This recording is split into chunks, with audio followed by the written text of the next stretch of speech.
So, why is there so much war recorded in the Book of Mormon? Why did Mormon include so much detail about the wars, with all the wonderful spiritual events that must have taken place? Why would he use so much valuable space on the plates to record military intrigue and battle strategy? The scriptural accounts of war reveal a pattern. Kathleen S. McConkie said, Satan is waging an all-out war against truth and righteousness. His forces are everywhere, and we are involved in that war whether we like it or not. The danger is real, and the stakes are high. All around us, we see the battle casualties, their lives ruined and their souls scarred. If we expect to avoid becoming casualties ourselves, we desperately need the Lord's guidance. And there is no better place to find it than in the book of Scripture prepared specifically for our day, the Book of Mormon.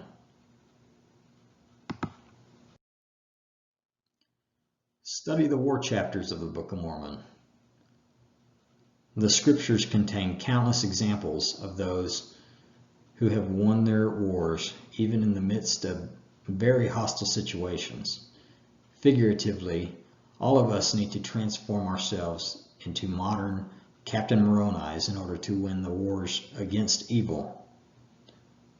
Elder Suarez continued saying, the war of good and against evil will continue throughout our lives, since the adversary's purpose is to make all people as miserable as he is. Satan and his angels will try to shroud our thoughts and assert control by tempting us to sin. If they can, they will corrupt all that is good. Nevertheless, it is essential to understand that they will have power over us only if we allow it.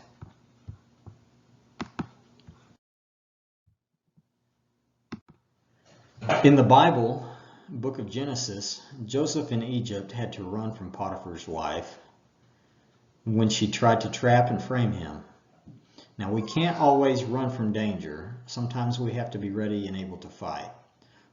So how determined are you in your battle against the adversary? You are in an all-out war and cannot sit down in the middle of a firefight. So ask yourself, why are you fighting? In Mosiah chapter 20, verse 11, we can find what motivated the people of Limhi in their battle.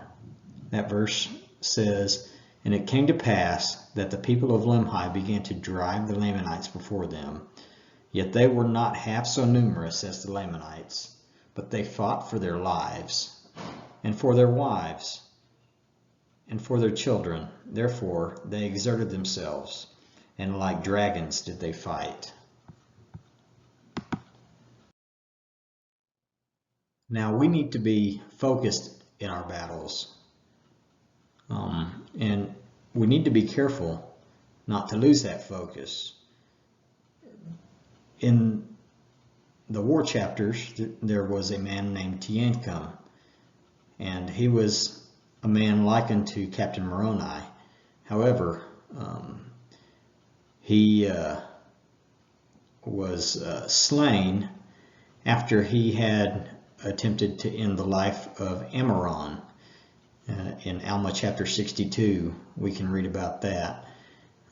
But we need to be careful because that anger may have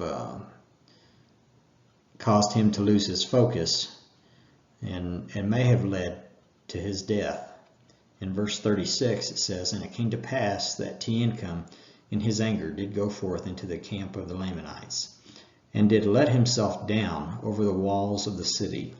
And he went forth with a cord from place to place, insomuch that he did find the king, and he did cast a javelin at him, which did pierce him near the heart. But behold, the king did awaken his servants before he died, insomuch that they did pursue Teancum, and slew him.